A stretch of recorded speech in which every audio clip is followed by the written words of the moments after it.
उसे तोड़ दे।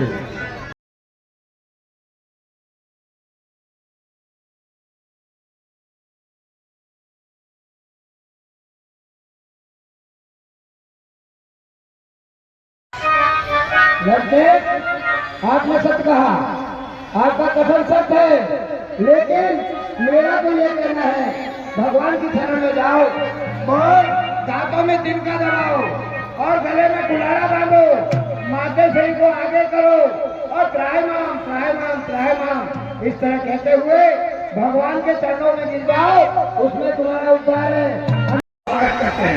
और क्रांति के संयोजक तेजेंद्र भाई जुंगी भाई स्वागत करेंगे चौहान साहब, तेजेंद्र भाई चौहान हमारे बीच में, तेजेंद्र भाई चौहान और क्रांति के संयोजक और हमारे युवा नेता तेजेंद्र भाई चौहान।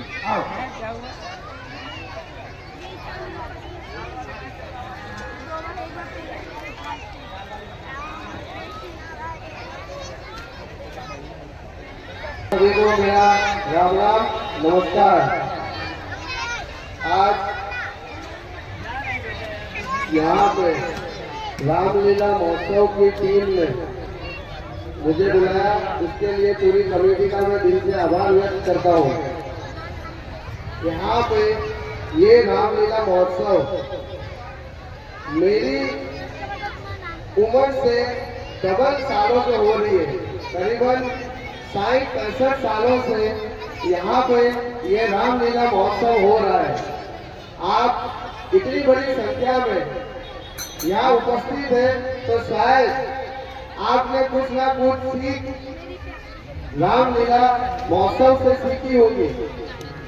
मैं भी कभी मेरे बाबा के साथ, कभी पापा के साथ अलग जगहों में जाता हूँ रामलीला देखने। छोटे में तो बहुत जाता था, अब ऐसे स्टेज पे जाना पड़ रहा है आप लोगों के आशीर्वाद से, पर पहले ऐसे साइड में बाबा के साथ, पापा के साथ देखने आता था। तो अंकल लोग जो हमारे परिवार के सदस्य हैं वो लोग मुझे कुछ ना कुछ सिखाते थे। तो मुझे कुछ चीजें रामायण की मेरे जीवन में मैंने उतारी है और इनमें से काफी लोग जानते भी होंगे। उसमें से सबसे अच्छी चीज जो मुझे लगती है रामायण की कि ऐश्वर्य से बढ़कर अपने रिश्ते, ऐश्वर्य यानी मैं ये हूँ, मैं वो हूँ, मैं से बढ़ के अपने रिश्ते। रामायण में प्रभु श्री राम के लिए उनके भाई लक्ष्मण जी ने भी 14 साल वनवास काटा था, जबकि उनको वनवास नहीं था। उनके एक और भाई जिनको राजयोग मिला राम जी के बाद भरत जी को, पर उन्होंने राजयोग स्वीकार नहीं किया। भगवान श्री राम के पादुकन अपनी राजगद्दी पर रख के 14 साल राज चलाया, राज नहीं किया। और जब प्रभु श्री राम वापस वनवास से लौटे तब उनको आग्रह किया कि प्रभु ये आपकी गद्दी है, आप इसे संभालिए। तो ये ऐश्वर्य से बढ़कर परिवार की एकता जो आज के दिनों में शायद हम लोगों में छूट गई है, कुछ मिलकत को लेके, कुछ अहम को लेके। दूसरा, आज की तारीख में दूसरी इससे भी बड़ी चीज है जो मैं रामायण से सीखा हूँ। मुझे थोड़ा थोड़ा पढ़ने का शौक भी है, कभी गाड़ी में चलता हूँ, कभी रात को फ्लाइट में, तो मैं कुछ ना कुछ पढ़ते रहता हूँ। तो दूसरी जो चीज जो मुझे रामायण से मैंने सीखी है, माफ करना बदला लेने से ज्यादा अच्छी चीज है, चरित्रवान चीज है। अगर रावण ने अपनी बहन के बदले के लिए राम जी से बदला लेने का नहीं सोचा होगा, नहीं सोचा था, और सीता जी का अपहरण नहीं किया होता तो रावण की मृत्यु नहीं होती और ना ही शायद ये रामायण आज हो रही होती। तो हमेशा जीवन में छोटी मोटी चीजों को माफ करना सीखना चाहिए। बदला लेने से दोनों बाजू नुकसान है।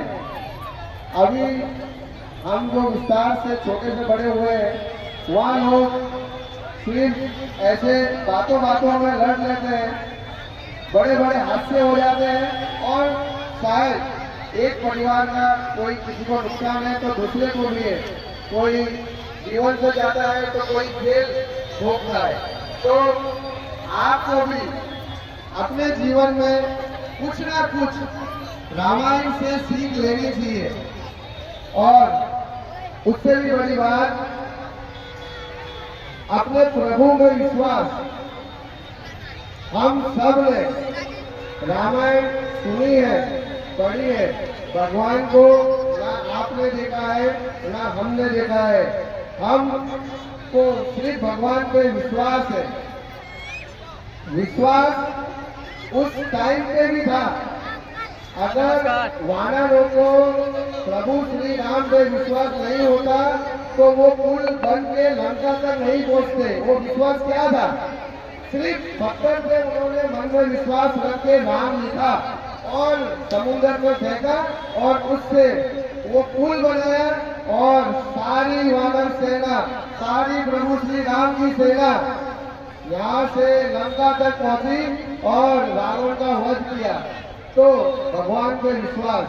आजकल अलग अलग लोग, अलग अलग सामाजिक लोग अपने धर्म के बारे में कुछ ना कुछ अज्ञात बोलते रहते हैं, नवी युवा पीढ़ी को भटकाते रहते हैं। वो सिर्फ आपका कसूर है। वो क्यों? क्योंकि आप आपके बच्चों को आपके धर्म के विषय कभी जागरूक नहीं करते हो, कभी सच्चाई नहीं बताते हो।